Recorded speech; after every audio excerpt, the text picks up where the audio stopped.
চারপাশে গা ছমছমে নীরবতা, সবুজ গাঢ় জঙ্গলের বুক চিরে বেরিয়ে এসেছে এক ফালি মেঠো পথ, যেন সাপের মতো পেঁচিয়ে চলে গেছে দিগন্ত পানি। সূর্য ডুবেছে অনেক আগেই, সন্ধ্যার আবছা আলোয় গ্রামের নিঃসঙ্গ গাছগুলো আরো ভয়ঙ্কর রূপ নিয়েছে। সেই পথ ধরে হেঁটে আসছে একটি মেয়ে, কালো শার্ট, সাদা টপ পরা, গলায় হালকা ব্রাউন রঙের স্কার্ফ জড়ানো, লম্বা চুলগুলো উপর দিকে ঝুঁটি করে বাঁধা। এতটা লম্বা চুল যে উঁচু করে বাঁধার পরও চুলগুলো কোমর পর্যন্ত ছুঁয়ে আছে। চোখ দুটো টানা টানা কালো মণি, মুখের গড়ন এতটাই সুন্দর যেন কোনো পরীর চেহারা। আলতোরাঙা গায়ের রং, ধবধবে ফর্সা দুধের মতো গোলাপি ঠোঁটের মাঝখানে মিষ্টি একটা হাসি তার। চোখ জোড়া একরাশ খুশিতে ভরা, যেন অনেক বছর পর নিজের সেই চিরচেনা গ্রামে পা রেখেছে। প্রকৃতির সেই চিরচেনা ঘ্রাণ, চিরচেনা বাতাস, সেই গাছপালা সবকিছু মুগ্ধ হয়ে উপভোগ করছিল। তখনই তার পাশ থেকে কেউ বলে উঠল, কিরে অর্ষা, কোথায় হারিয়ে গেলি? মেয়েটার কণ্ঠ শুনতেই ধ্যান ভাঙে অর্ষার। সে ঘুরে তাকায় মেয়েটার দিকে। কালো টপস পরার নিচে জিন্স, চোখে সানগ্লাস, ছোট রং করা চুলগুলো ঘাড় পর্যন্ত ছেড়ে রাখা, পায়ে চিকন হিল পরা। দেখেই বোঝা যায় শহরের মডার্ন মেয়ে। এই গ্রামের পরিবেশে সে একটু ভয়ে আছে। চারিপাশে জঙ্গল, তার উপর অন্ধকার, তাই ভয়টা একটু বেশি পাচ্ছে। কি হয়েছে বল? তুই কি ভয় পাচ্ছিস? তুই এত কি ভাবছিস? আর তুই এই জঙ্গলে থাকিস, আগে বলিসনি কেন? আগে জানলে আমি এখানে আসতামই না। তুই বলেছিলি গ্রাম, এটা তো একটা জঙ্গল। এখানে আমাকে যদি এখন বাঘে খেয়ে ফেলে তো কি হবে? উচ্চস্বরে হেসে ওঠে এবং বলে, আরে আমি আছি তো, তুই ভয় পাস না। আর এখন এখানে বাঘ কোথা থেকে আসবে? আমি এখানে ছোট থেকে বড় হয়েছি। আমি জানি এখানে কোথায় কখন কি হয়। আর এই সাইডটায় বাঘ নেই, বাঘ আরও ভেতরের জঙ্গলের গহীনে আছে। তুই চল, আমরা এসে পড়েছি, ওই তো আমার বাড়ি। এরপর দুজনেই হেঁটে বাড়ির ভিতরে ঢুকে যায়। এতক্ষণ যার নাম শুনলেন সে হচ্ছে অর্ষা, অর্ষা সর্দার। সে বাংলাদেশের ছোট্ট একটা গ্রাম মধুপুর গড়ের মেয়ে। মধুপুর গড়, যা বাংলাদেশের তৃতীয় বৃহত্তম প্রাকৃতিক বনাঞ্চল। এখানে 190 প্রজাতির প্রাণী রয়েছে, কিন্তু প্রাণী হিংস্র তো কিছু, অনেক শান্ত। এই জঙ্গলের মাঝে মাঝে রয়েছে ছোট ছোট বাড়িঘর, বিশাল বিশাল গাছপালা। আর এত বড় বড় গাছপালার মাঝে সূর্যের আলো খুব কম আসে জঙ্গলের ভিতরে, তাই দিনের বেলাও অন্ধকারটাই বেশি পাওয়া যায়। আর রাতের বেলা তো পুরোই ভুতুড়ে স্থান লাগে মনে হয়। আশেপাশে কোনো কালো ছায়া কিংবা কোনো আত্মা আছে, গা ছমছমে ব্যাপার। এখানে কিছুটা মধুপুর গড়ের বর্ণনা, আর বাকিটা কাল্পনিকভাবে সাজানো। এটা একটা ফ্যান্টাসি গল্প যেহেতু, তাই গল্পের খাতিরে বাকি সব কিছুই কাল্পনিক, এখানে কোনো সত্যতা নেই। অর্ষা এই গ্রামের মেয়ে, ছোট থেকে এখানেই তার বড় হওয়া। এখানে সব কিছু তার বড্ড চেনা। গ্রামে কোথায় কি আছে সব কিছুই তার মুখস্থ। তার বাবা রওশন সর্দার মধুপুর গ্রামের বর্তমান প্রধান। এলাকায় তার প্রভাব, সম্মান, খানিকটা ভয়ও আছে। তার মেয়ে অর্ষা সর্দার একজন শিক্ষিত, আত্মবিশ্বাসী ও স্পষ্টবাদী মেয়ে। বয়স 22 বছর। MBBS, bachelor of medicine, bachelor of surgery degree অর্জন করতে ঢাকায় ছিল 4 বছর।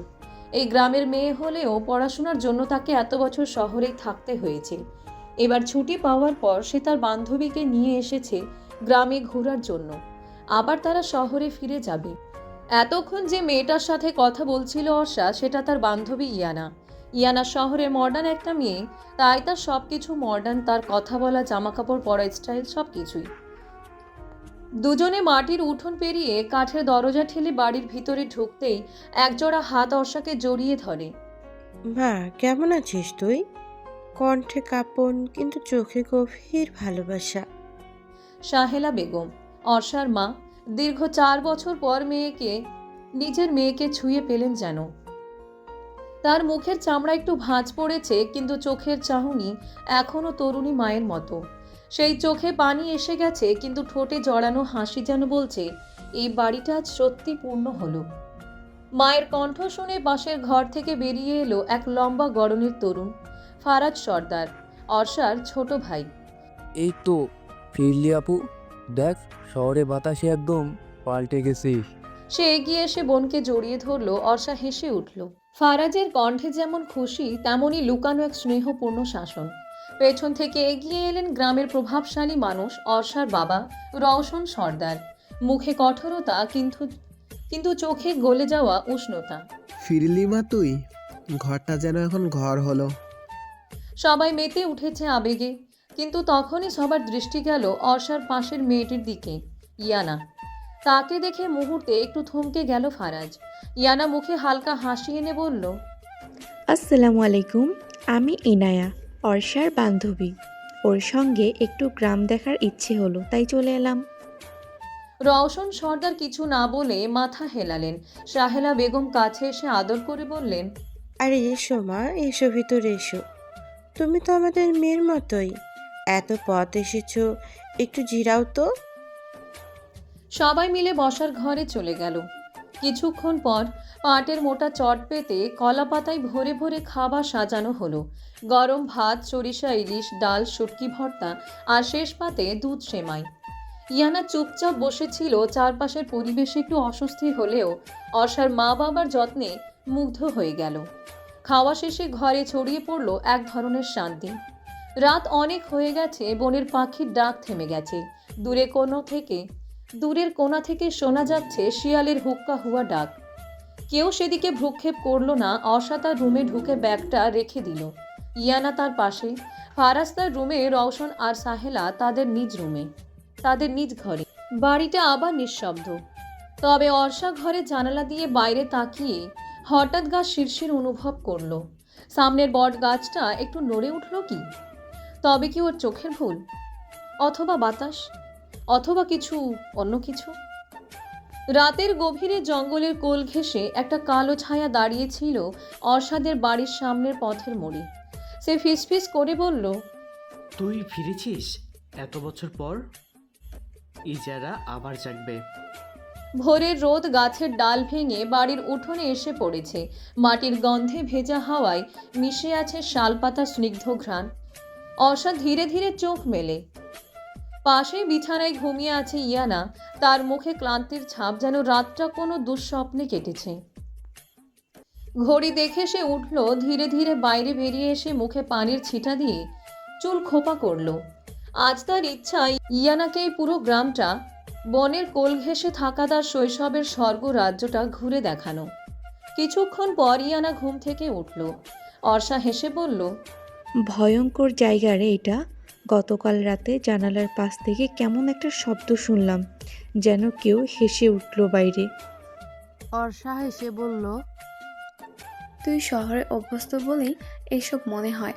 তাও চল, তোকে আজ পুরোটা দেখাবো, আমার শৈশব, আমার বন। দুজনেই হাঁটতে হাঁটতে বেরিয়ে পড়ল ঘরের সামনের দিকে।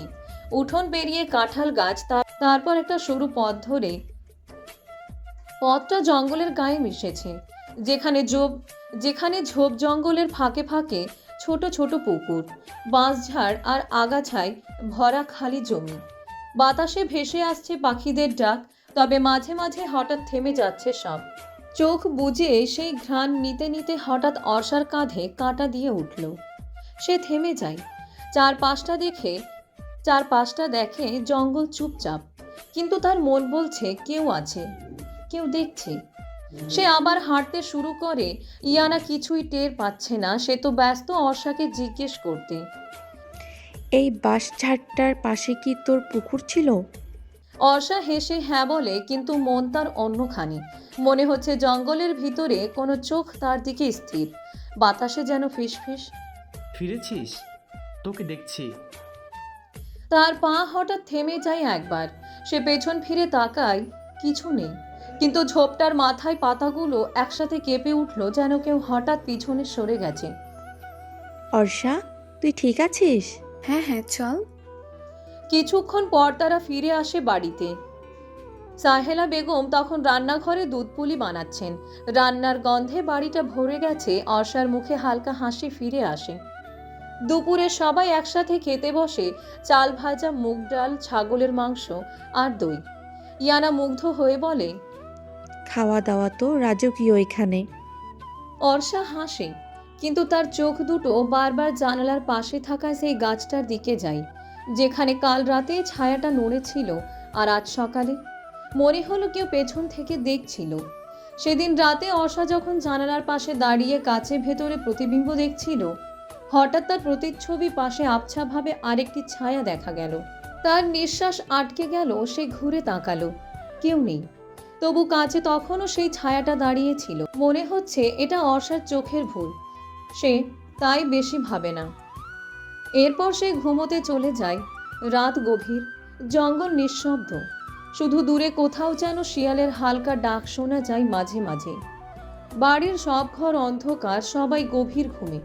কিন্তু হঠাৎ অর্ষার ঘুম ভেঙে যায়।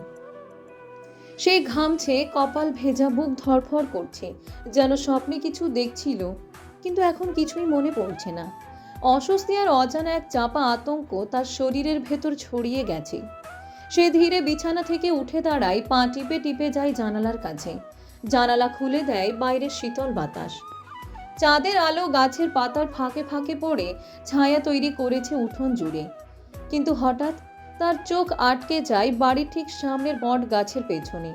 কেউ দাঁড়িয়ে আছে, না, সম্পূর্ণ মানুষ নয়, সে যেন ছায়ার মতোই, শুধু দুটি চোখ জ্বলজ্বল করছে অন্ধকারে।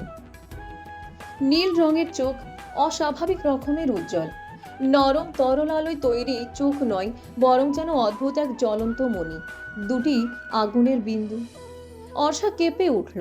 তার মনে হলো সেই চোখ দুটো তাকিয়ে আছে সরাসরি তার দিকেই, সরাসরি নিস্তব্ধতা ভেদ করে দিচ্ছে তার বুকের ভিতরে, বুকের গভীরে লুকানো সমস্ত রহস্য। মনে মনে সে বলল, এটা মানুষ নয়, এটা কোনো যন্ত্র বা এটা অন্য কিছু। তার মনে পড়ে গেল ছোটবেলার সেই কাহিনী। সে তখন এসএসসি পাস করেছিল সবে মাত্র। মধুপুর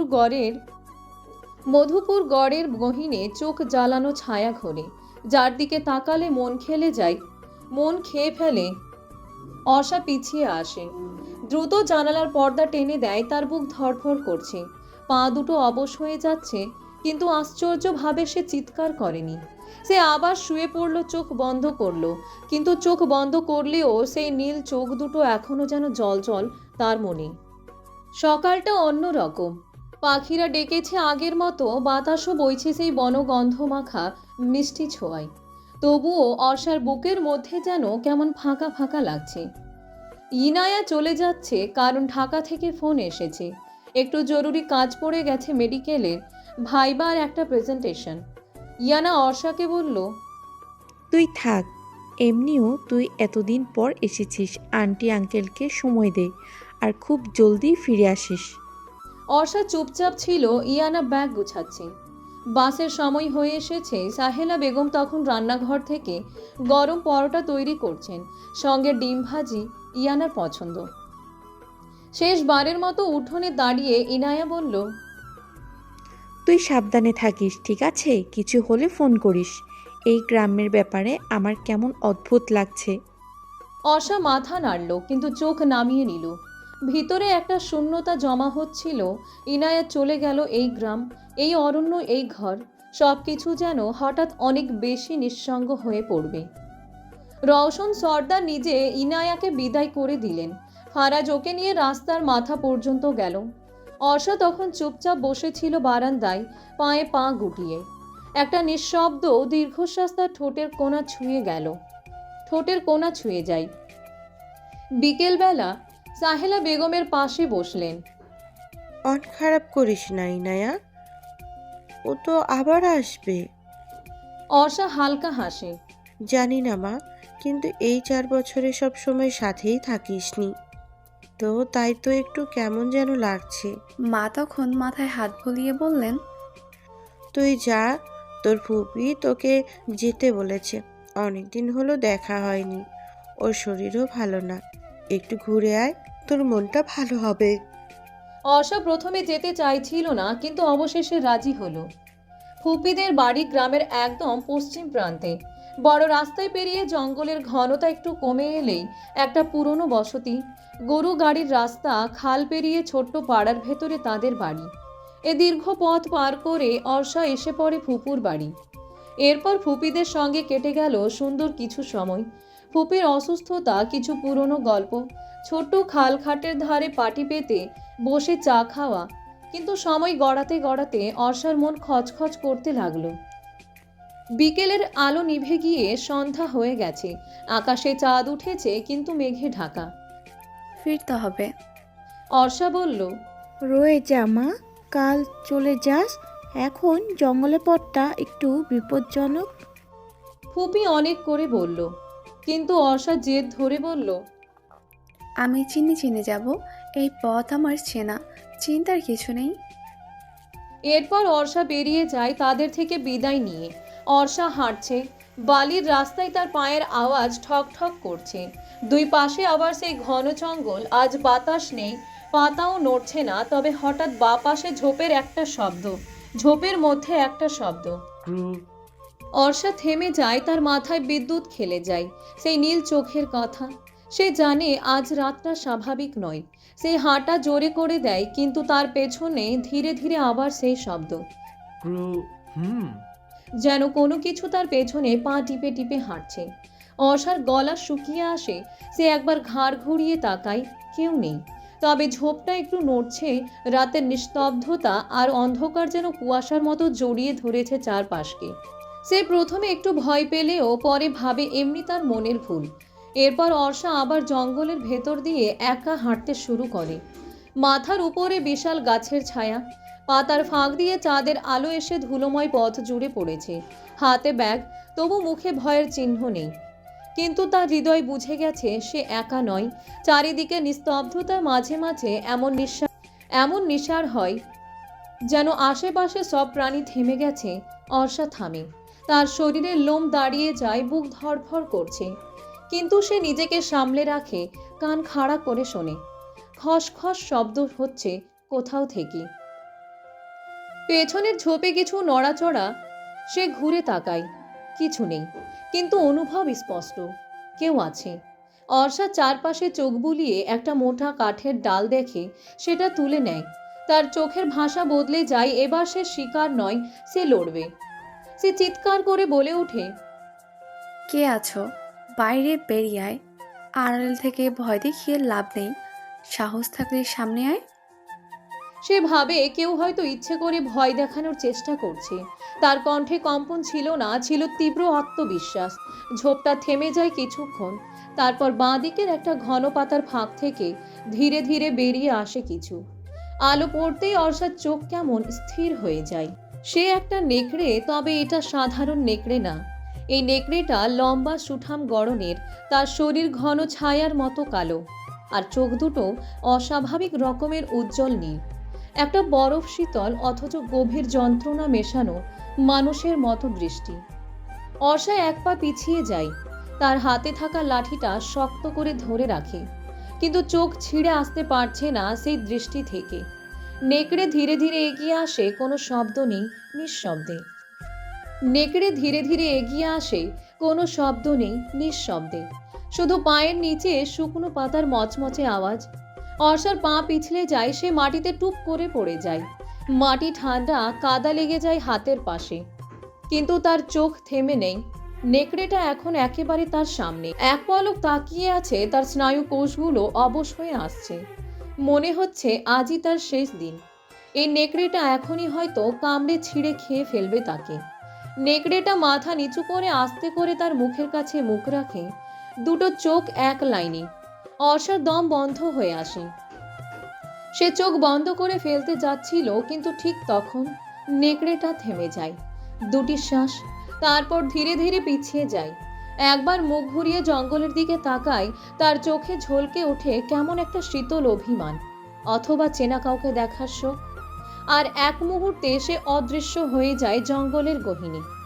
অর্ষা পেছনে হেলান দিয়ে পড়ে থাকে, তার হৃৎপিণ্ড যেন শরীর ফুঁড়ে বাইরে চলে যাবে। তার শুধু একটা প্রশ্ন মাথায় বাজে, ওটা কে ছিল? নেকড়ে নাকি অন্য কিছু? সে মনে মনে বলে, এটাই কি ওই দিন রাতে জানালার বাইরে দেখেছিলাম? তবে সে আমাকে কিছু না করে চলে কেন গেল? এরপর সে উঠে নিজেকে দাঁড় করে সোজা দৌড় দেয় বাড়ির উদ্দেশ্যে, আর বিড়বিড় করে বলে, এসব নিয়ে ভাবা পরেও যাবে, আগে বাড়ি চল অর্ষা। অন্ধকারে ঢাকা এক রাজ্য, একটা পাহাড় আছে পৃথিবীর সমস্ত মানচিত্রের বাইরে এক প্রান্তে। একটা এলাকা যেখানে পৌঁছায় না চাঁদের কোমল আলো, না সূর্যের জ্বলন্ত দৃষ্টি। দিনের আলো সেখানে ঠোকে না ঠিক মতো। তবু সময় চলে, পাতা নড়ে, বাতাস বয়, শুধু মানুষ ঢোকে না। যা বলা ভালো, পারেও না। সে পাহাড়ের নাম কোহে কাফ। এটা কোনো পাহাড় না, এটা একটা অভিশাপের সীমারেখা। একটা আংটির মতো এই পাহাড় পৃথিবীকে ঘিরে রেখেছে, যেমনটা ভয় ঘিরে রাখে অন্ধকারকে। সেখানে যেতে হলে 4 মাসের অন্ধকার পথ পাড়ি দিতে হয়, তবে তা কোনো পথ নয়, এ এক আত্মার যাত্রা। পা নয়, ভয় এগোয়, রক্ত নয়, দুঃস্বপ্ন গড়ে তোলে রাস্তা। কিন্তু হাজার হাজার বছরের ইতিহাসে আজও কেউ এই পাহাড়ে নিজের ইচ্ছায় প্রবেশ করতে পারেনি। এই রহস্যময় পাহাড়ের গহীনে অবস্থিত একটি গোপন রাজ্য, যার নাম পারস্য রাজ্য। সেই পাহাড়ের চূড়ায় কালো পাথরের গাঁথুনি দিয়ে বানানো এক বিশাল রাজপ্রাসাদ দাঁড়িয়ে আছে হাজার বছর ধরে। সেখানে মানুষ থাকে না, থাকে জিন, ছায়া পুরুষ আর ভয়ঙ্কর আত্মা, যারা বাতাসে ভেসে থাকে। এই রাজ্যের বাদশা ইসবাব 1-2 হাজার বছরে জিন শাসক, যার রাজত্ব চলে অদৃশ্য শক্তি আর পুরনো চুক্তির মাধ্যমে। আজ তার সিংহাসন ছাড়ার দিন, আর আজ তার বড় ছেলে ওয়াজফান কায়াস্থ হবে এই রাজ্যের নতুন বাদশা। ওয়াজফান কায়াস্থ কোহে কাফের অক্ষচক্ষু অগ্নচক্ষু রাজপুত্র। সে এক নাম, যা উচ্চারিত হলেই বাতাস থেমে যায়, ছায়ারা নড়ে ওঠে, আর হৃৎপিণ্ডে কাঁপন ধরে যে কোনো মানুষের। নামটির মধ্যেই যেন এক রাজকীয় মহিমা আর অলৌকিক গম্ভীরতা। তাকে দেখলে মনে হয় আলো আর অন্ধকার একসঙ্গে রূপ ধারণ করেছে। তার চেহারা যেন নূরের মতো জ্যোতির্ময়, অতি মানবীয় ফর্সা রং, একেবারে নিখুঁত গড়নের মুখশ্রী, যেখানে শিল্পী নিজে থেমে গিয়েছিল, বুঝতে না পেরে আর কি যোগ করবে। কিন্তু সেই অপার্থিব মুখের মাঝে আছে দুটি চোখ, যা ভেদ করতে পারে আত্মার গভীর অন্ধকার। চোখের মণি রক্ত লাল না, সেটা শুধু লাল নয়, টকটকে তাজা রক্তের রং, যেন তার চোখে জ্বলছে সব সময়। চোখ দুটি দেখে কারোর মনে হয় এই চোখ ভালোবাসতে পারে না, তবে জ্বালিয়ে দিতে পারে জীবন। তার চুল হালকা ব্রাউন রঙের, হাওয়া লাগলে যেন আগুনের লেলিহান শিখার মতো নড়ে ওঠে। চুল কিছুটা লম্বা, চোখের সামনে অবধি এসে থেমে যায়, তবে ঠিক চোখে পড়ে না, শুধু ছুঁয়ে ছুঁয়ে যায়, আর পেছন থেকে ঘাড় অবধি ছুঁয়ে থাকে। এই সামান্য অসাবধান নকশার ভেতরেও আছে এক অব্যক্ত নেশা। ওয়াজফানের উচ্চতা 6 ফুট 4 ইঞ্চি। তার চলন, তার অবস্থান একটি সিংহের মতো সজাগ, চুপচাপ, তবুও সর্বগ্রাসী। তার গলার স্বর গভীর কর্কশ নয়, কিন্তু কম্পন আছে, যা শোনা মাত্র শরীরে কাঁটা দেয়। তাকে যারা প্রথম দেখে তারা পাগল হয়ে যায় তার রূপে। কিন্তু যদি কেউ চোখের নিচে লুকানো সেই ছায়া দেখতে পায়, যদি কেউ টের পায় তার ভয়ঙ্কর রূপ, তাহলে এক মুহূর্তেই অজ্ঞান হয়ে পড়ে যায়। ওয়াজফানের অভিশাপই তার শক্তি। সেই সৌন্দর্যর ভয়ের মিশ্রণে সে এক অভিশপ্ত আগুন, যার দিকে তাকালে দৃষ্টি পুড়ে যায়, তবু কেউ চোখ ফেরাতে পারে না। এতক্ষণ ধরে যার বর্ণনা দিলাম, সে কোনো সাধারণ মানুষ নয়, আর না সাধারণ কোনো রাজ্যের বাদশা। সে হলো জিনের বাদশা। 1000 বছর পূরণ হওয়ায় জিনেদের নিয়ম অনুযায়ী আজ তার রাজ্যাভিষেক হচ্ছে। এই জিনের বাদশার মানুষ রূপ যতটা মোহময়, তার আসল রূপ ঠিক ততটাই বিভীষিকাময়। চকচকে রূপালী চোখ আর রক্তের মতো লাল ঠোঁট নিয়ে সে যখন মানুষের ভান করে হেঁটে বেড়ায়, তখন কেউ টেরই পায় না তার ভিতরের অন্ধকার কতটা গভীর। তার হাসির পেছনে লুকিয়ে থাকে নির্মমতা, আর তার কোমল কণ্ঠে জমে থাকে হিংস্রতার বিষ। দয়া, সে শব্দটার মানেই জানে না। মায়া মমতা তার দুনিয়ার অংশ নয়। সে জন্ম থেকে শিখেছে কেবল আধিপত্য, আতঙ্ক আর ধ্বংস। তার উপস্থিতি যেন বাতাস ভারী করে তোলে। রাজ্যের শিশুদের ঘুম পাড়ানোর গল্পে তার নাম এক বিভীষিকার মতো উচ্চারিত হয়। রাজপ্রাসাদে কেউ তার চোখে চোখ তুলে কথা বলার সাহস পায় না, এমনকি তার পিতা। সে মহান রাজাও তার উপর কথা বলে না। তার হিংস্রতা সীমাহীন। কেউ যদি একবারও তার আদেশ অমান্য করে, সে এক মুহূর্ত দেরি করে না সেই রাজপ্রাসাদ, সেই পরিবার, এমনকি সেই গোটা জনপদ, সব কিছু সে ছারখার করে দেয়। এক নিঃশ্বাসে সে পুরো জনপদ পুড়িয়ে ছাই করে দিতে পারে। তার শরীরের পেছনে বিশাল দুটি ডানার মতো পাখা, কালো আগুনে ঝলসানো যেন শয়তানেরই ছায়া। সে যখন আকাশে ওড়ে তখন মনে হয় রাতটা আরো ঘন হয়ে এসেছে। সে রক্ত চাই, সে ভয় চাই, সে চায় সবাই কাঁপুক তার নামে। তার হৃদয়ে আলো বলে কিছু নেই, শুধু অন্ধকার। সেই অন্ধকারে সে বাস করে, আর সেই অন্ধকারই সে ছড়ায়। রাজসভা সদর দরজা দিয়ে ঢুকছে ওয়াফান কায়াস্ত। তার পরনে এক লম্বা পোশাক, মূল রং কালো, অলঙ্করণ কাটা কাজ, গাঢ় লাল রঙের সূক্ষ্ম মেঘের মোটিফের কারুকাজ করা আছে পুরো গায়ে। কালো কাপড়ে লাল ডিজাইন অত্যন্ত দৃষ্টিনন্দন ও রাজকীয় আবহ সৃষ্টি করে। পোশাকটির কাটটি ঢিলে ঢালা, যা রাজবংশের রাজাদের পোশাকের অনুপ্রেরণায় তৈরি। চওড়া হাতা, যা রাজকীয়তার প্রতীক হিসেবে ব্যবহৃত হয়। তার পাশে তার ছোট ভাই জ্যাইম আসছে। ওয়াজফানের প্রতিটি পা যেন জমিনে বজ্রপাতের মতো পড়ছে। সিংহাসনের প্রাঙ্গণে প্রবেশ করতেই রাজসভার সমস্ত জিনেরা এক মুহূর্তে নত হয়ে যায়। কারো চোখ ওঠে না, কারো নিঃশ্বাস উচ্চ হয় না। শুধু শব্দ শোনা যায়, ওয়াজফানের নিঃশ্বাস আর তার জুতার শব্দে রাজপ্রাসাদের মেঝে কেঁপে ওঠার। ওয়াজফান ধীরে ধীরে এসে দাঁড়ায় সিংহাসনের সামনে। তার উপস্থিতি যেন বাতাসকে কেটে ফেলে, তীব্র ভারী শ্বাসকচিত। তার ডান পাশে দাঁড়ায় জ্যাম, আর বাঁ পাশে দাঁড়িয়ে আছেন সেই ব্যক্তি যিনি এক সময় রাজ্য শাসন করতেন, ওয়াজফানের পিতা ইসবাব। ইসবাবের চোখ আজ জ্বলছে মিশ্র অনুভূতিতে, গর্ব, ভয় আর অপার রহস্যে। তিনি চোখের ইশারায় নির্দেশ দেন, তৎক্ষণাৎ সামনে এগিয়ে আসে একজন পুরাতন জিন। তার হাতে ধরা রাজ্যের প্রাচীন কালো মুকুট, সেই মুকুট যা একদা আগুনে গড়া হয়েছিল, যার সংস্পর্শে সিংহাসন কাঁপে, যার ওজনে মাথা নয় গোটা রাজ্য ঝুঁকে পড়ে। ইসবাব নিজ হাতে মুকুট তুলে নেন, তারপর এক পলক তাকিয়ে থাকেন ছেলের চোখে। সেই চোখে, যে চোখে এখন আর করুণা নেই, কেবল আগুন আর আধিপত্য। ধীরে ধীরে মুকুটটি পরিয়ে দেন ওয়াজফানের মাথায়। মুহূর্তেই যেন বদলে যায় পরিবেশ। আকাশের ঘন কালো মেঘ চেপে আসে প্রাসাদের উপর, এক চিলতে বিদ্যুৎ চমকে উঠে দূরে। আর ওয়াজফান ধীরে ধীরে বসে পড়ে সিংহাসনের ওপর। সিংহাসন যেন তার আগমনে কেঁপে ওঠে, মাথা নিচু করে। সবাই নত, রাজ্য থমথমে। আর সেই মুহূর্তে ওয়াজফান কায়স্থ রাজ্যের নতুন জিন বাদশাহ হয়ে যায়। সে বসার পর যে যার যার স্থানে বসে পড়ে, আর তার ভাই তার ডান পাশে দাঁড়িয়ে থাকে। তার বাবা ইশারা করাতে একজন জিন ঘোষণা করে, আজ থেকে আমাদের বাদশাহ ওয়াফান কায়াস্থ। ওয়াজফান সিংহাসনে বসে মুচকি একটা হাসি দেয়। তার চোখ আগুনের লাফার মতো জ্বলজ্বল করছে। তার ঠোঁটে হাসি দেখা গেলে তার চোখ বলছে তার মধ্যে কতটা হিংস্রতা আছে। অর্ষা জানালার পাশে বসেছিল। সন্ধ্যার আলো ফুরিয়ে এসেছে। ঘর ভর্তি নিস্তব্ধতা, আর হালকা বাতাসে পর্দা কাঁপছে। কিন্তু তার মনের ভেতর ঝড় বয়ে চলেছে। সে ভুলতে পারছে না সেই নীল চোখের নেকড়েটিকে।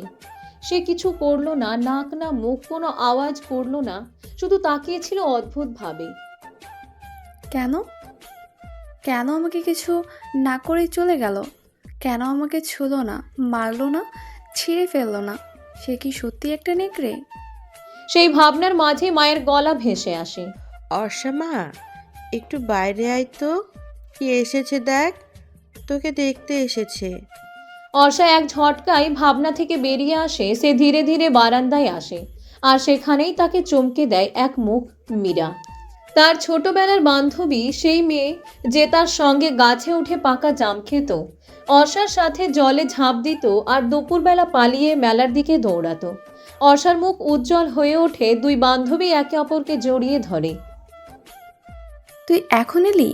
আমি তো অনেক আগেই এসেছি গ্রামে। আরে না, আমি তো বাড়িতে ছিলাম না, ফুপুদের বাসায় বেড়াতে গিয়েছিলাম। আজ সকালে এলাম আর শুনলাম তুই এখানে, তাই দৌড়ে এলাম রে। মীরা একেবারে আগের মতোই আছে, প্রাণবন্ত, সরল আর একটু বাচাল। কিছুক্ষণ গল্প করার পর হঠাৎ মীরা বলে ওঠে, চল না আমার বাড়িতে, মা তোকে নিয়ে যেতে বলেছে। বিকেলে যাবি আর একেবারে রাতে ফিরবি। অর্ষার হাসি মুখ হঠাৎই একটুখানি কেঁপে ওঠে। রাতে ফিরবি? এই কথাটাই কেমন ছুরি হয়ে গেঁথে যায় মনে। সেই নেকড়ে, সেই নীল চোখ, সেই ঠান্ডা শ্বাস। কিন্তু সে নিজেকেই গুছিয়ে নেয়, নিজের মনকে শক্ত করে বলে, অর্ষা, তুই পড়াশোনা করে ডাক্তার হবি। তুই যদি ভয় পাস তাহলে তো চলবে না। ঢাকায় তুই কত ছেলেকে ঝাড়ি মেরে এক করে দিয়েছিস, আর এটা তো তোর নিজের গ্রাম। এখানে ভয় পাবি? হালকা এক নিঃশ্বাস ফেলে সে মাথা নাড়ে। তার মা তখন উঠানে দাঁড়িয়ে হাসছেন। অর্ষার কাছে যায়, মাকে জড়িয়ে ধরে। আমি যাচ্ছি মা, রাতে ফিরবো, চিন্তা করো না। আর দুই বান্ধবী হাঁটা শুরু করে। পথে সূর্য আর নেই, পাখিরাও গাছে ফিরেছে।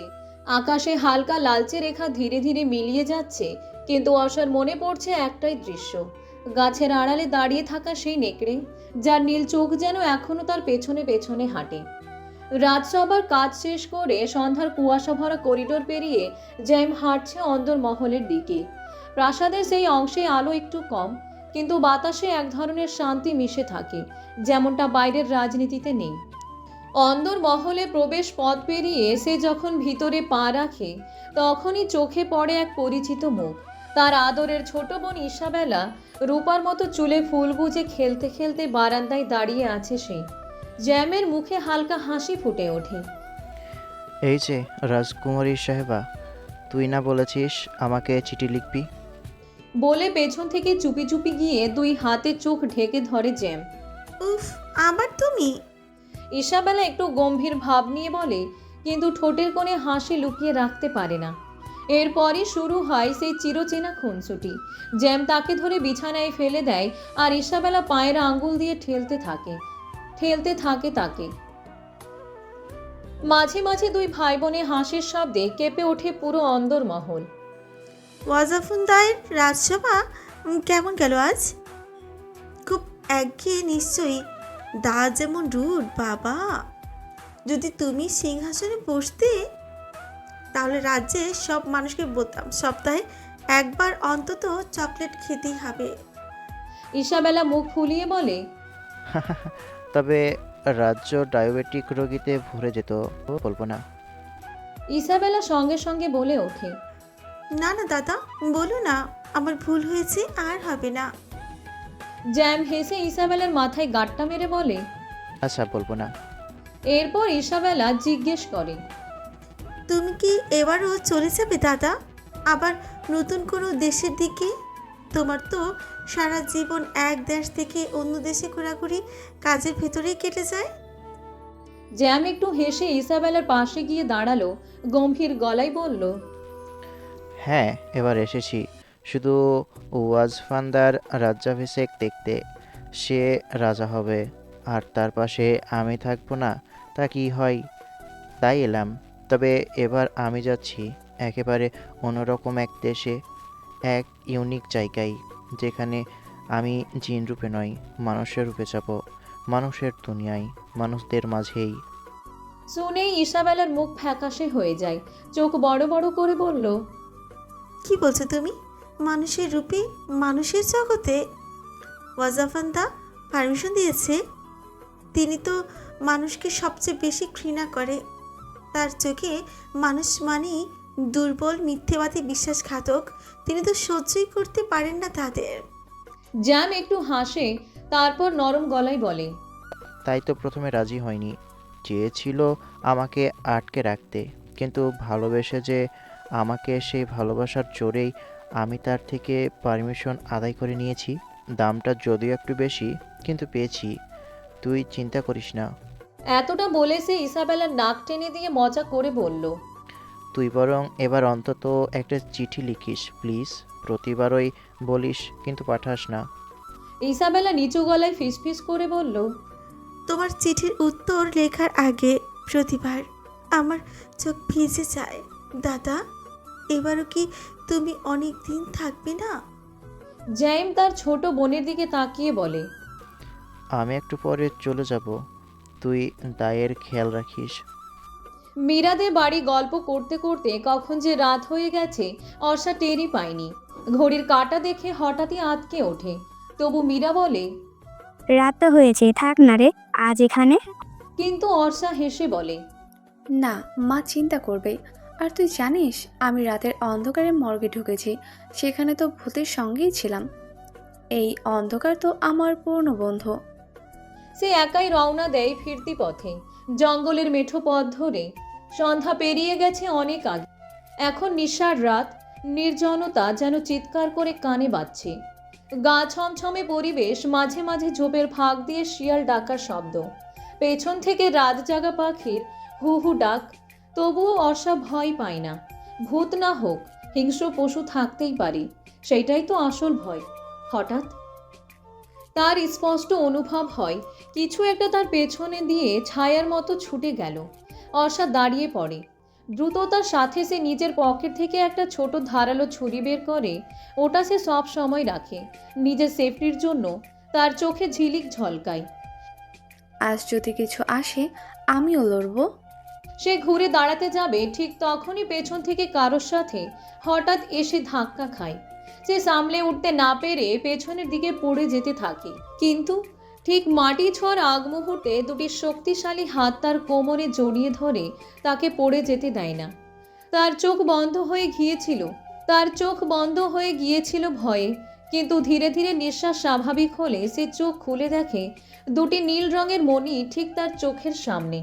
আগুন নয়, রক্ত নয়, এই চোখ যেন বরফের মতো ঠান্ডা, আবার তাতে আছে অদ্ভুত তাপ। তারপর ধীরে ধীরে সে পুরো মুখটা দেখতে পায়। সে এক অপরূপ যুবক। চেহারা এতটাই সুদর্শন যে প্রথম দেখাতেই মন ছুঁয়ে যায়। তার চুল হালকা লালচে রঙের, বেশি লম্বা নয় আবার ছোটও না, সুন্দরভাবে সেট করা। মাথার উপর থেকে চোখ ছুঁয়ে একপাশে বেয়ে পড়ে আছে। তার চামড়া দুধে রাঙা, যেন কোনো চিত্রকরের তুলি থেকে উঠে এসেছে। অর্ষা নিশ্চিত এই যুবক বাংলাদেশি না, হয়তো ভিনদেশি, হয়তো ভিন্ন এক জগতের। তার বুকের সঙ্গে ঠেকে আছে অর্ষার হাত। তারা একে অপরকে দেখে, তাকিয়ে থাকে। তবে ছেলেটা এমনভাবে তাকিয়ে আছে যেন কেউ বহু শতাব্দী পর হারিয়ে যাওয়া আত্মাকে খুঁজে পেয়েছে। ছেলেটার চোখে নেশার মতন এক দৃষ্টি, আর অর্ষা নিজের অজান্তেই ধরা পড়ে যায় সেই দৃষ্টির ফাঁদে। সেই নীল চোখ, সেই ছায়ামূর্তি, হ্যাঁ এটাই সে। নেকড়ে, কিন্তু আজ সে মানুষের রূপে। তারা মুখোমুখি দাঁড়িয়ে তাকিয়ে থাকে, তবে অর্ষা তা ধরতেও পারে না।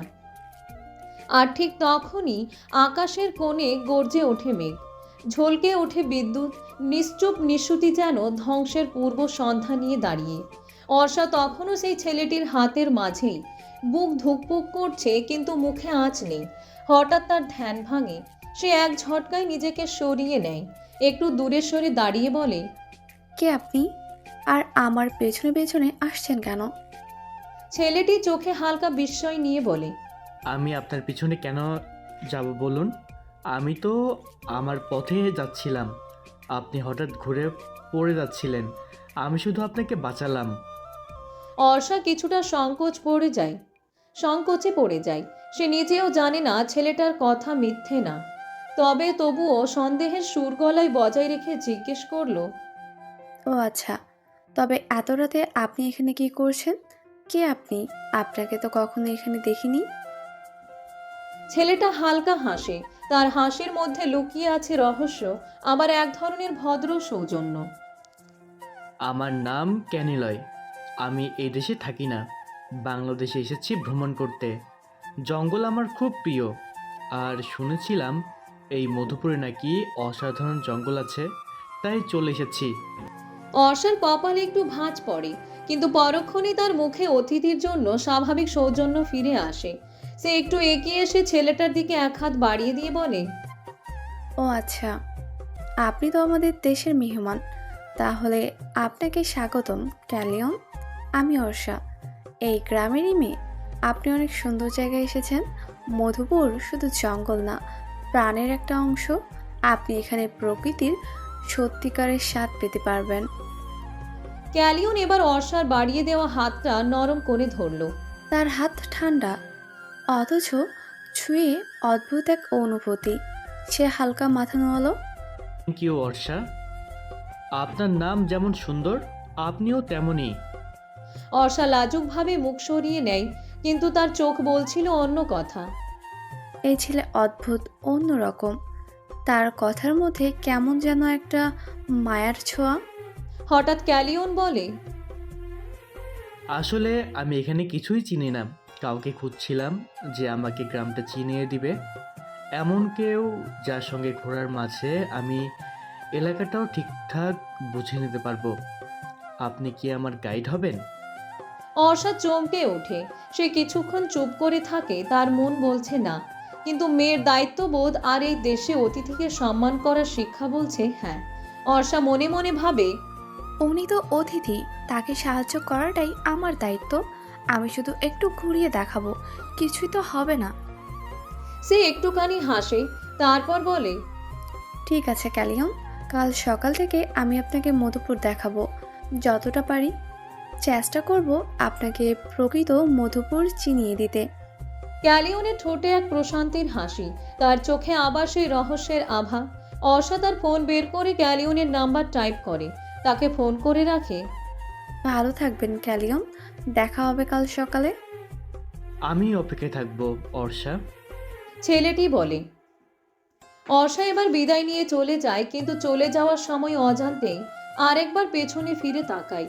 সেই নীল চোখ আবার তাকে দেখছিল, কিন্তু এবার তাতে আগুনের ঝলক নেই, বরং ছিল এক অদ্ভুত আর গা ছমছমে প্রশান্তি।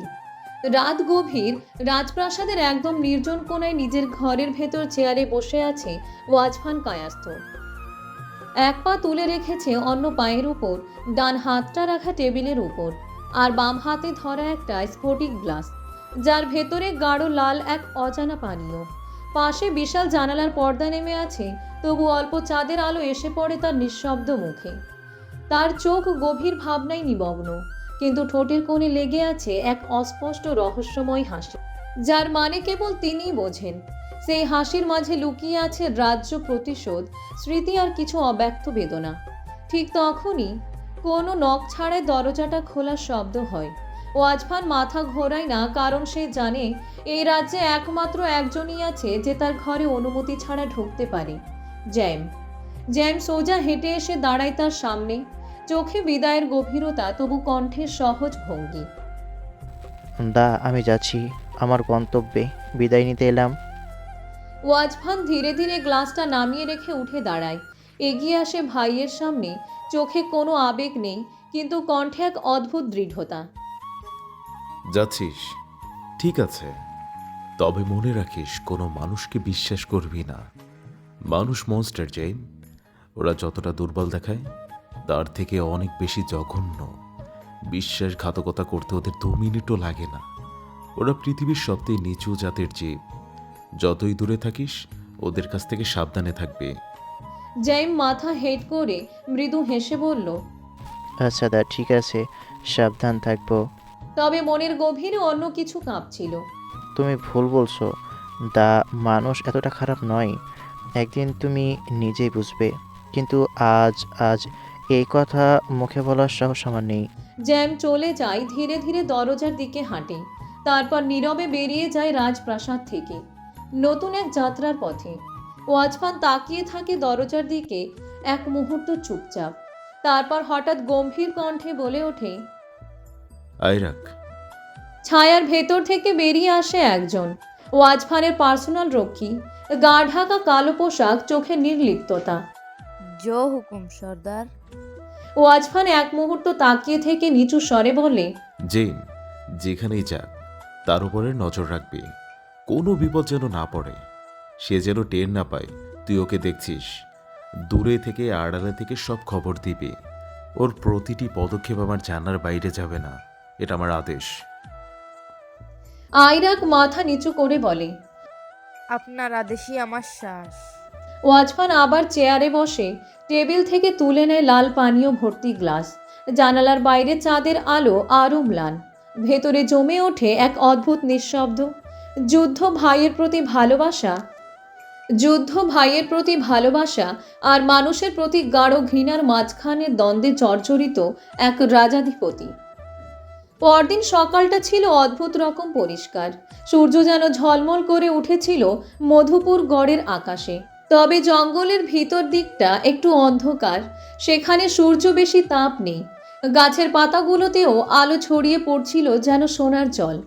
অর্ষা ঘুম থেকে উঠে রেডি হয়ে নিল। আজ তার কথা ছিল ক্যালিয়নকে পুরো মধুপুর গড় ঘুরিয়ে দেখানোর। তারপর সকাল 10টা নাগাদ গ্রামের মোড়ে দাঁড়িয়ে থাকা ক্যালিয়নকে দেখে হালকা হাত নাড়ল অর্ষা। ক্যালিয়ন এগিয়ে এলো। আজও তার চেহারায় এক অপার্থিব ঔজ্জ্বল্য। নীল চোখ দুটি যেন আলোতেও ঝিলমিল করছে, আর তার শরীরী ভাষা অদ্ভুত শান্ত, কিন্তু তাতে একরকম সিংহভাগ আত্মবিশ্বাস লুকানো। অর্ষা বলে উঠল, চলেন আজ আপনাকে আমাদের মধুপুরের রত্নগুলো দেখাই। সেই শুরু হলো তাদের গ্রাম দেখা অভিযান। অর্ষা তাকে নিয়ে গেল চিলির গড়ের পাহাড়ে, যেখানে দূর থেকে পুরো বন দেখা যায়, পুরনো বটগাছের তলা, যেখানে লোকেরা বলে পুরনো কালের প্রেতাত্মা ঘোরাফেরা করে, আতপড়ার পুকুর যেখানে নাকি একসময় কুমির থাকতো, আর এখনও গোপনে কিছু যেন আছে বলে শোনা যায়। কিন্তু ক্যালিয়ন, তার মন যেন প্রকৃতির সৌন্দর্যে নেই। সে একদৃষ্টে তাকিয়ে থাকে অর্ষার দিকে। অর্ষা যখন কিছু বোঝাচ্ছে, সে যেন তার মুখের ভঙ্গিমা, হাসি, চোখের গভীরতা সব কিছু মনের গভীরে ভরে নিচ্ছে। একসময় অর্ষা খেয়াল করে বিষয়টা। সে হেসে বলে, আচ্ছা ক্যালিয়ন, আপনি তো বাঙালি না, তাহলে এত সুন্দর করে বাংলা বলেন কিভাবে? ক্যালিয়ন হালকা হাস, তার চোখে জলজল করে ওঠে এক রহস্যের ছায়া। সে বলে, আসলে আমি শুধু বাংলা না, আমি প্রায় ৭০টা দেশের ভাষা জানি। অর্ষা থমকে যায়, তার চোখ বিস্ময়ে বড় হয়ে ওঠে। ৭০টা ভাষা? একজন মানুষ এতগুলো ভাষা কিভাবে পারে? সে মনের ভেতরে এক ধরনের কৌতূহল অনুভব করে, কিন্তু সে জানে না এই যুবক মানুষ নয়। সে জানে না ক্যালিয়নের ভেতরে থাকা সেই নেকড়ের সত্তা। সে শুধু ছায়ার ভেতরে বেঁচে থাকে, আর তার এক বিশেষ শক্তি হলো, যাকে সে স্পর্শ করে তার ভাষা ও অভ্যন্তরীণ তথ্য নিজের মধ্যে আত্মস্থ করে নিতে পারে মাত্র 2 মিনিটে। কিন্তু ক্যালিয়ন তা বলে না, সে শুধু হেসে বলে, শখ ছিল ভাষা শেখার, সময়ের সাথে সাথে অনেক শিখে ফেলেছি।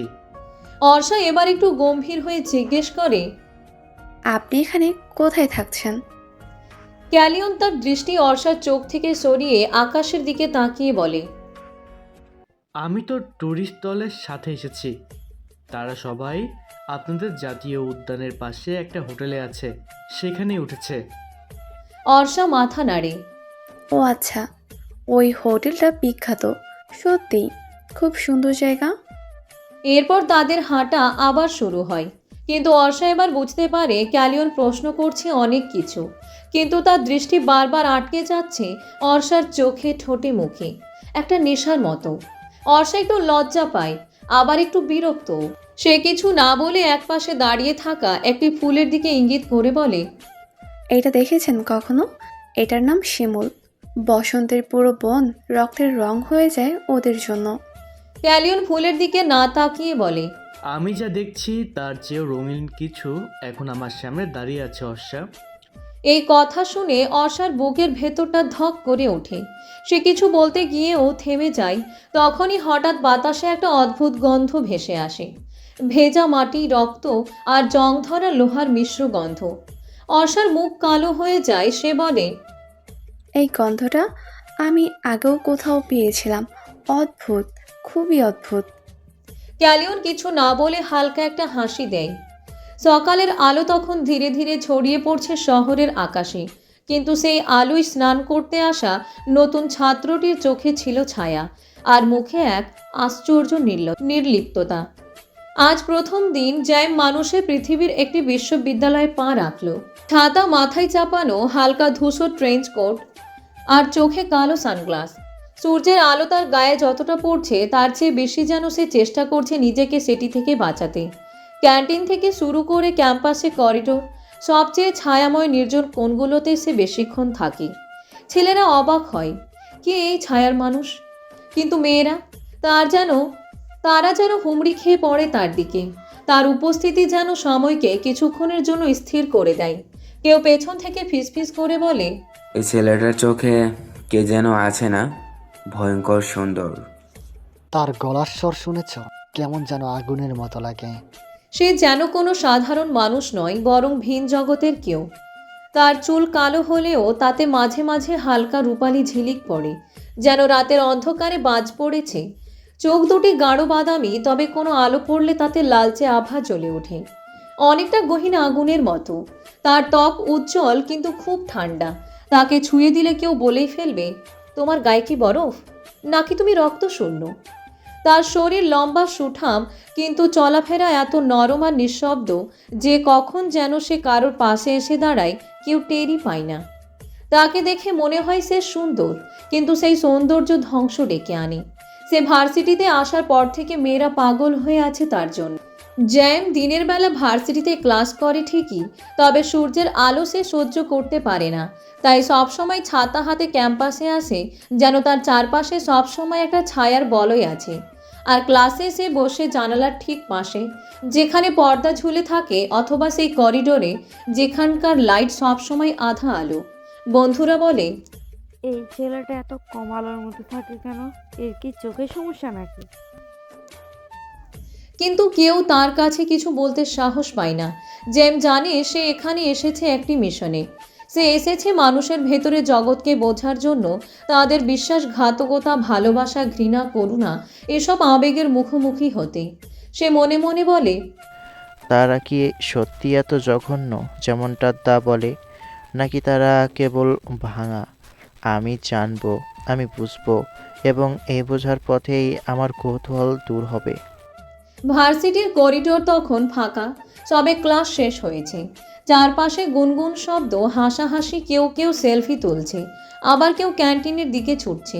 কিন্তু করিডোরের এক কোণে আধা অন্ধকারে দাঁড়িয়ে আছে ছাতা হাতে জ্যাম। যদিও ছাতাটা মেলে ধরা না, তবুও তার এক হাতে ছাতাটা রেখে দিয়েছে। তার চোখ ছায়ার দিকে, শান্ত কিন্তু স্থির নয়। ঠিক তখনই, এক্সকিউজ মি, এই ছায়ার মধ্যে দাঁড়িয়ে থাকলে কেউ ভাববে ভূত। কণ্ঠটা চটপটে কৌতুক মিশ্রিত। জ্যাম চোখ ঘুরিয়ে তাকায়। তার সামনে দাঁড়িয়ে এক মেয়ে, গাঢ় নীল টপ, জিন্স, চোখে সানগ্লাসটা তোলার সময় মাথার চুলে ঠেসে রেখেছে। আত্মবিশ্বাসে ভরপুর মুখ, ঠোঁটে বাঁকা হাসি। ইয়ানা। জ্যাম ঠান্ডা গলায় বলল, আমি ভূত নই। ইয়ানা হেসে ফেলল। জ্যাম উত্তর দিয়ে বলে, চিন্তা করো না, আমি ভয় পাই না। আমি ইনায়া। তুমি নিউ কমার, তাই না? আমি জেইম। তোমার নামটাও বেশ মিস্টিরিয়াস, তোমার মতনই। তবে তোমাকে দেখে মনে হচ্ছে না তুমি বাংলাদেশের, নিশ্চয়ই অন্য দেশ থেকে এসেছো। জ্যাম উত্তর দিয়ে বলে, হ্যাঁ, আমি ইরান থেকে এসেছি। আমার অনেক কিছু নিয়ে রিসার্চ করার ছিল, আর আমি তাই এখানে ভর্তি হয়েছি। আমাদের গ্রুপটা এমন যে এক এক সময় এক এক দেশে আমরা রিসার্চে যাই, আর সেখানে কোনো একটা ভার্সিটিতে ভর্তি হই। ইয়ানা হেসে ফেলে, এরপর বলে, তুমি কি ভূতের রিসার্চ করো? সবসময় অন্ধকারে থাকো, মনে হয় তুমি ভূত নিয়ে কোনো রিসার্চ করছো। জ্যামের চোখে একটু অবাক ভাব। মানুষের কেউ এভাবে কথা বলে তাকে নিয়ে? তুমি এতটা সহজে অপরিচিতদের সাথে কথা বলো সবসময়? জ্যাম প্রশ্ন করে, সবাইকে বলি না, শুধু যাদের চেহারা দেখে মনে হয় তারা আসলে অন্য গ্রহ থেকে এসেছে, শুধু তাদের সঙ্গেই বলি। ইয়ানা চোখ টিপে বলে। এই প্রথম জ্যামের ঠোঁটে হালকা হাসি দেখা যায়। এরপর সে বলে, তুমি অনেক ইন্টারেস্টিং একটা পার্সন। ইয়ানা বলে, সবাই এটাই বলে। তবে তুমি চাইলে আমি তোমাকে সাহায্য করতে পারি রিসার্চে। জ্যাম বলে, আচ্ছা, সাহায্য লাগলে জানাবো। এরপর দুজনেই চলে যায় নিজেদের কাজে।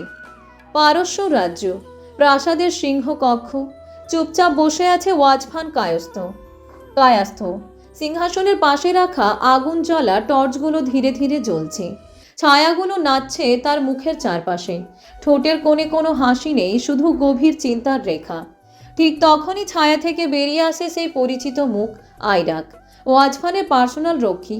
ওয়াজফান মাথা না ঘুরিয়েই বলে, কোথায় আছে সে? আইরাক কণ্ঠ নামিয়ে বলে, বাদশা প্রিন্স জ্যামের এখন বাংলাদেশের নামের একটি দেশে একটি বিশ্ববিদ্যালয়ে ভর্তি হয়েছে, মানুষ জগতে দিন কাটাচ্ছে। আমি তার গতিবিধি প্রতিদিন পর্যবেক্ষণ করছি। ওয়াজফান মুহূর্তে স্থির হয়ে যায়। এক মুহূর্ত পর তার ঠোঁট স্বরে, গলায় চাপা রাগ ও বিরক্তি গর্জে ওঠে, বাংলাদেশে? এত দেশ থাকতে ছোট্ট গিঞ্জি গরিব দেশের মাঝে ওর মন পড়ল। আর আমি কি বলেছিলাম তোকে? বলেছিলাম মানুষের থেকে দূরে থাকতে, না? আমি তাকে সতর্ক করিনি? আয়রাক চুপ, মাথা নিচু করে দাঁড়িয়ে থাকে। ওয়াচম্যান দাঁড়িয়ে উঠে ধীরে ধীরে সামনে হাঁটে। তার পেছনে আগুনের আলো তার ছায়াকে বিকট করে তোলে, চোখে অন্ধকার ঝিলিক। সে কি জানে না মানুষ কি জিনিস? ওরা দুর্বল, কিন্তু ওদের ভেতরে আছে বিষ। মানুষ নিজের স্বার্থে নিজের রক্তের সম্পর্কেও ছেড়ে দিতে পারে। ওদের মধ্যে বিশ্বাস বলে কিছু নেই, কেবল মুখোশ আর মিথ্যা। আর যদি কখনো তারা জানতে পারে জেম একজন জিন, তবে ওকে ছিঁড়ে খেতে বেশি সময় লাগবে না। তার চোখে তখন একটা অদ্ভুত ভয় আর ক্রোধ একসাথে খেলে যায়। তুমি নজর রাখো আয়রাক, সে কোথায় যায়, কাদের সঙ্গে কথা বলে, কাকে ছুঁয়ে ফেলে। আমি চাই না সে কারোর সঙ্গে জড়িয়ে পড়ুক, বিশেষ করে কোনো মেয়ে মানুষ। মেয়েরা একেবারে হৃদয় ঢুকে গেলে তারা দুর্বলতা তৈরি করে। আমি চাই না আমার ভাইকেও সেই পথে নামতে দেখতে। আয়রাক মাথা নিচু করে বলে, যেমন আপনি বাংলাদেশ করেছেন বাদশাহ, আমি ছাড়াও মততার পিছনে বিশেষ কাউকে লাগিয়ে রেখেছি। প্রয়োজন হলে হস্তক্ষেপও করব। ওয়াচম্যান হঠাৎ থেমে যায়, এক মুহূর্ত স্থির হয়ে বলে, না, এখনই হস্তক্ষেপ নয়, এখন শুধু নজর রাখো। ও যদি নিজের ভুলে আগুনে পড়ে, তবে আমি তার ছায়া হব, কিন্তু আগুন আমি নিজে জ্বালাবো না, এখনও না। তার চোখে আবার সেই পুরনো শূন্যতা ফিরে আসে। ভাইয়ের প্রতি এক অদৃশ্য ভালোবাসা, যেটা সে মুখে বলে না, কিন্তু আগুনের ছায়ায় ঢেকে রাখে।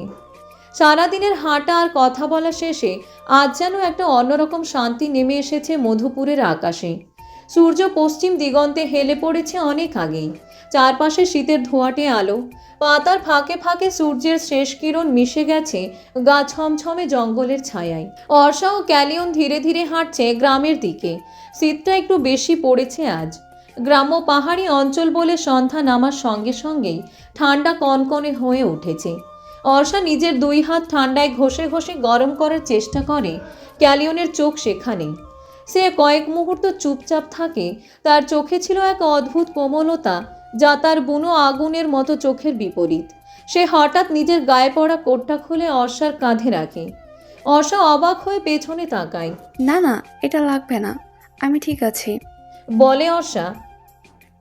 কিন্তু ক্যালিয়ন চোখে সরলতা রেখে গলায় মৃদু দৃঢ়তা এনে বলে, তুমি সারাদিন আমার গাইড হয়ে এত কিছু দেখালে, আর আমি যদি তোমার একটু সাহায্য না করতে পারি, তবে কিসের বন্ধুত্ব আমাদের?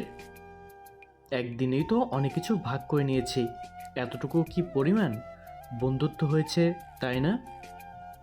অর্ষার মুখে এক টুকরো মুচকি হাসি।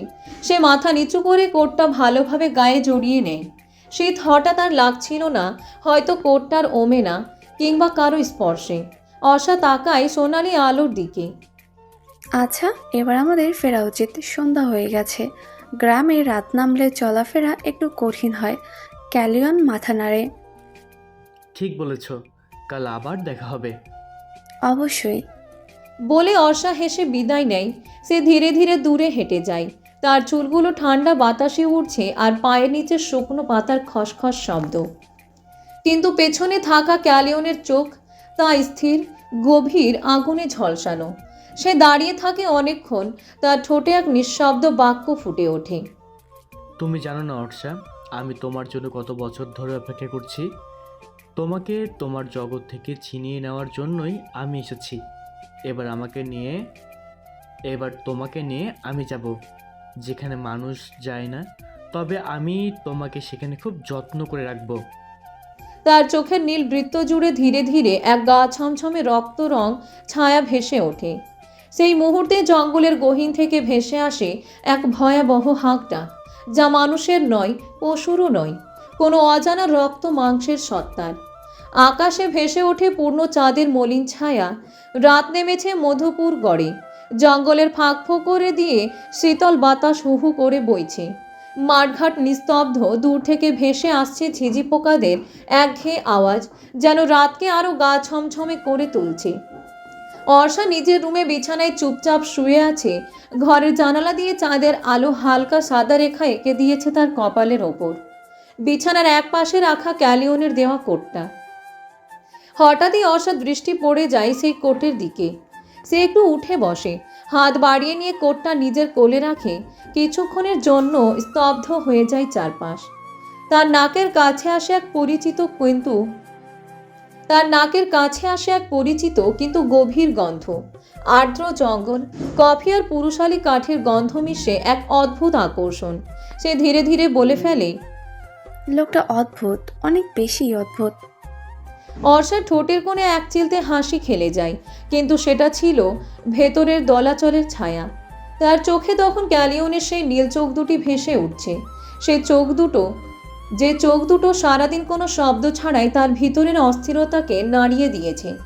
সে আবার বিছানায় শুয়ে পড়ে, কোটটা বুকে জড়িয়ে। চোখ বন্ধ করার আগে সে নিঃশব্দে ফিসফিস করে, তুমি কে ক্যালিয়ন? এত অচেনা হওয়ার পরও এত আপন মনে হয় কেন তোমাকে? চোখ বন্ধ করতেই অর্ষা আর বুঝতে পারে না তার বালিশের পাশে বাতাস হঠাৎ হিম হয়ে উঠেছে। জানালার পর্দা ধীরে ধীরে নড়ে উঠেছে, আর কেউ যেন একটানা তাকিয়ে আছে ঘরের ভেতর অন্ধকার থেকে। সন্ধ্যার নরম আলো ক্যাম্পাসের গাছপালার ফাঁক দিয়ে ছড়িয়ে পড়েছে। করিডোরের এক কোণায় দাঁড়িয়ে জেম এক দৃষ্টিতে তাকিয়ে আছে সামনের লনে, যেখানে ইয়ানা কয়েকজন বন্ধুর সঙ্গে বসে হাসছে। কিন্তু তার দৃষ্টি গভীর, যেন সে ইয়ানার চোখের ভাষা পড়তে চাইছে। মনেই বলে সে, মানুষদের সম্পর্কে সত্যি জানতে হলে একজন মানুষের অন্তরেও ঢুকতে হবে। আর ইয়ানা নিজেই তো সাহায্যের কথা বলেছে। ওর সঙ্গে বন্ধুত্ব মানে এক দরজা খুলে যাওয়া। ঠিক তখন ইয়ানা তার দিকেই তাকায়, চোখে প্রশ্ন। তারপর একা একা উঠে এসে জ্যামের পাশে দাঁড়ায়। এই দৃষ্টিটা অনেকক্ষণ ধরে বুঝতে চেষ্টা করছি। তুমি এত গভীর কেন? চেষ্টা করছি বুঝতে। কাকে? তোমাদের।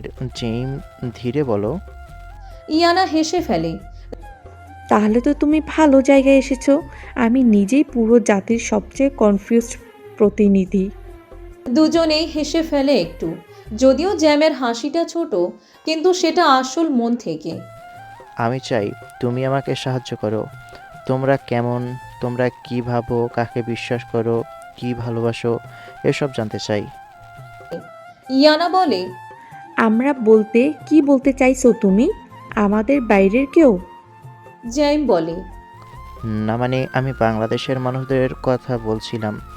আমার প্রজেক্টের সাহায্য চাইছিলাম, মানে বাংলাদেশের মানুষ কেমন সেটা জানতে চাইছিলাম। ও আচ্ছা, সেটা বলো। ইয়ানা বলে, সিরিয়াসলি বলছি।